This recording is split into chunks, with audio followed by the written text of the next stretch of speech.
So what we're going to look at today is we're going to look at energy from fuels, but we're going to look at the experiment and some more different examples.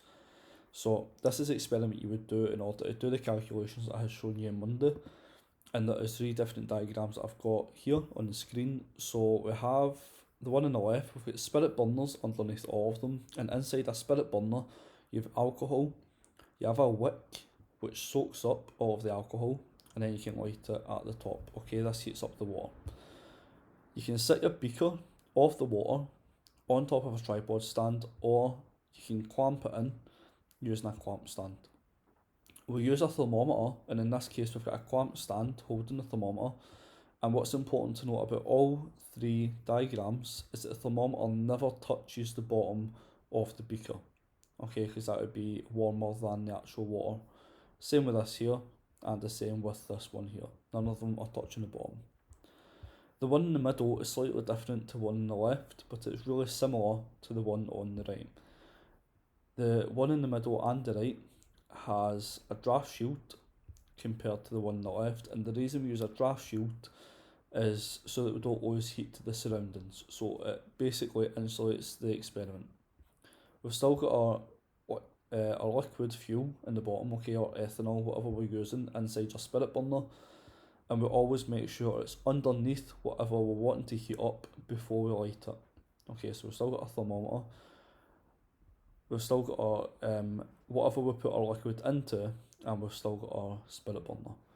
This one in the middle here is different to the one on the left, because here you can see it's called a metal calorimeter, which is basically just a metal can, okay, like a copper can or a metal beaker. The reason we do this as well is so that it's a better conductor of heat. Okay, so we know that metal conducts heat quite well, so we use metal in this case. The one on the right is basically the same as the one in the middle. We still have a beaker, okay, it could be glass, it could be metal.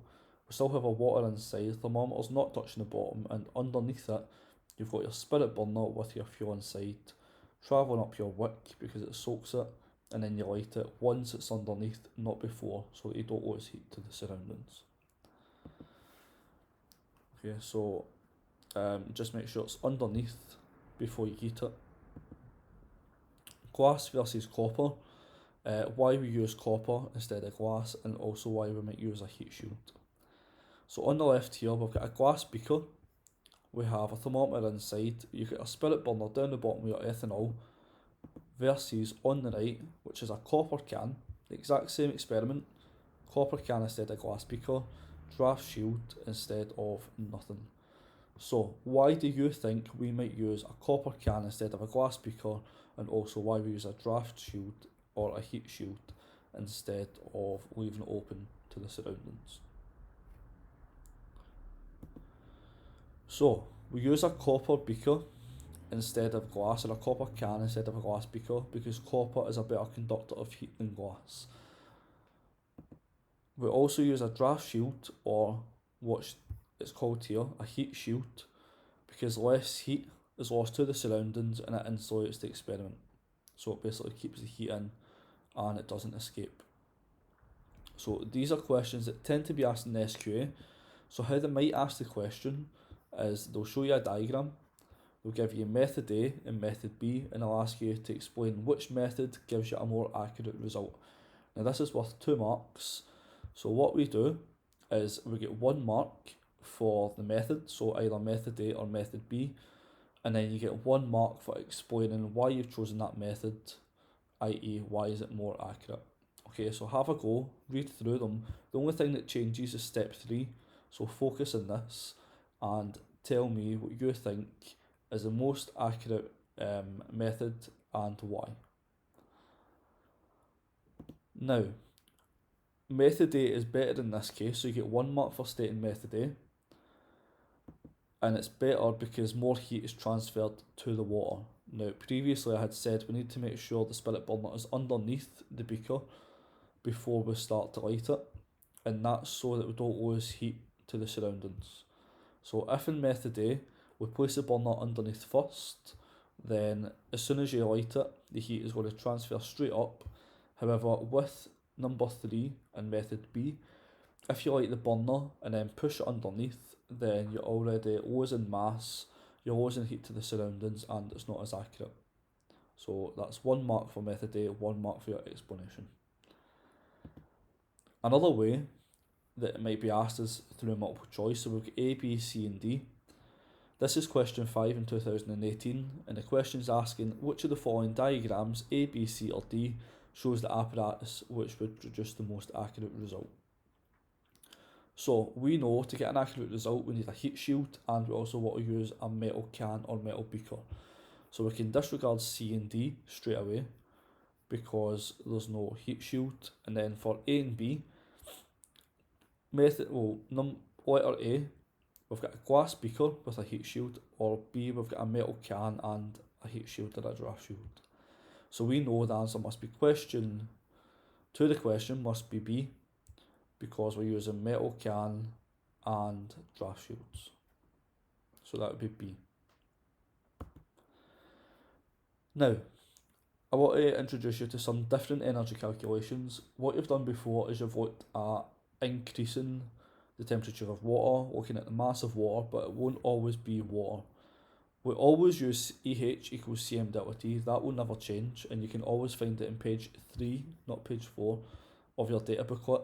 And if the question is specifically asking about water, then you can use page 3 to find the specific heat capacity of water, which is 4.18. However, this isn't always going to be the case, and sometimes it will ask you to do an energy calculation on a different substance, giving you some information in the question that you can use. So for example, question 9b in 2018's past paper is asking you to calculate the energy in kilojoules required to increase the temperature of olive oil in this case. So we have the specific heat capacity of olive oil, we have the initial temperature of olive oil, we have the final temperature of olive oil in the question, and then we have the mass of olive oil as well, which is 1,500 grams. So we still use EH equals Cm delta T. You can find your values for C, M and delta T. So go ahead and try that just now. Pause the video and see if you can substitute your numbers into the equation and see what you get. So pause the video. Okay, so EH, you don't know that yet, that's what you're trying to calculate, and it's going to be in kilojoules, so you put a question mark. C is the specific heat capacity of olive oil, which is 1.97. M is the mass of olive oil heated, which is 1,500 grams. However many grams you have, you divide by 1,000 to get kilograms, because your mass must always be in kilograms. So that's 1,500 divided by 1,000 gives you 1.5 kilograms. Delta T, you subtract your final temperature and your initial temperature. So in this case 180, take away 20, and you get 160. Remember, delta T just means change in temperature, delta being change, T, capital T being temperature. Substitute all of this into the equation. EH equals 1.97 multiplied by 1.5 multiplied by 160, so that's C times M times delta T, and when you do all this you'll get 472.8 kilojoules. Go back, make sure you have the method, make sure you've copied all parts of the method, and make sure you understand what I'm saying before moving on to the next example. Right, final example then is question 14. Question 14b, which is in 2017, and it's asking you this time to calculate the specific heat capacity in kilojoules per kilogram per degree Celsius of the sodium chloride solution. So because it's asking of the sodium chloride solution and it's giving you all the information in the question, we're not going to be using the specific heat capacity of water or anything for water in this case. So it's asking you to use the data booklet to help you. Okay, it's saying you may wish to, you don't have to, but you can, because you can get the equation from there, which is EH equals Cm delta T. We're trying to find C in this case, so we need to rearrange the equation, but first let's put in our values that we know. So you know EH, you know M and you know delta T, so write these down just now. So EH is 13.3 from the information in the question. C, you're trying to work it out, so you put a question mark. M is the mass, which is always in kilograms, so if you have 100 grams, you need to divide it by 1000. Doing this, you get 0.1 kilograms. And then delta T is your final, take away your initial, which is 49, take away 15 to get 34. Now, pause the video, see if you can rearrange the equation so that you have C as your subject, and then put in your numbers, i.e. substitute or plug in your numbers to the equation and see what you get. If you're finding it difficult, continue on with this straight away, and I'll show you how you rearrange again, okay, by changing the subject, what you divide or multiply by. And if you want to see your answer, then continue on as well after pausing the video. Okay, so you know EH, try to calculate C, you know M, and you know delta T. So we know EH equals CM delta T. In order to find C, you need to make it the subject, which means if you've got C times M times delta T, you want to get rid of M and delta T beside C. So in order to do this, you need to divide both sides by M and delta T. Now the reason you need to divide both sides is so the equation stays the same, and so that if you have M in the top of your equation and M on the bottom, okay, at the top of a fraction and the bottom of a fraction, these can cancel out. So for instance, if in maths you have 2a over a, or 2a divided by a, because you have a in the top and a in the bottom, you just cancel them out and you will be left with 2. So when you divide by M times delta T, on both sides you have EH over M times delta T equals C times M times delta T over M times delta T. You have M in the top, you have M in the bottom, so you can cancel these out. You have delta T in the top, delta T in the bottom, so you can cancel these out as well.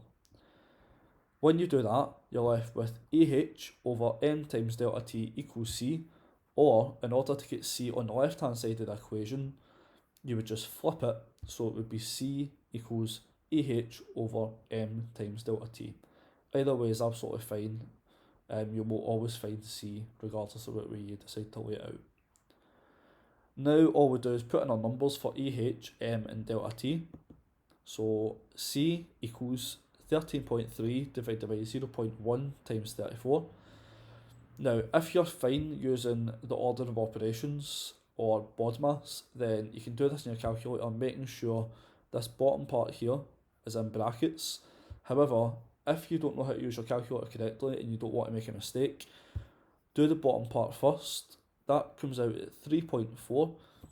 So C equals 13.3 divided by 3.4. And then when you do this, you'll get 3.91 kilojoules per kilogram per degrees Celsius. Remember, this minus 1 up the top just means per. So kg minus 1 means per kilogram per degrees Celsius. Now, hopefully the explanation's made it a little bit easier for you to complete some of the questions. I'll set some work for basically in your booklets, and there's also some other past paper questions that you can try that I'll put up and you can have a go at yourself. If you've got any questions, just email me, or you can post in Teams and I'll get back to you as soon as possible. Cheers.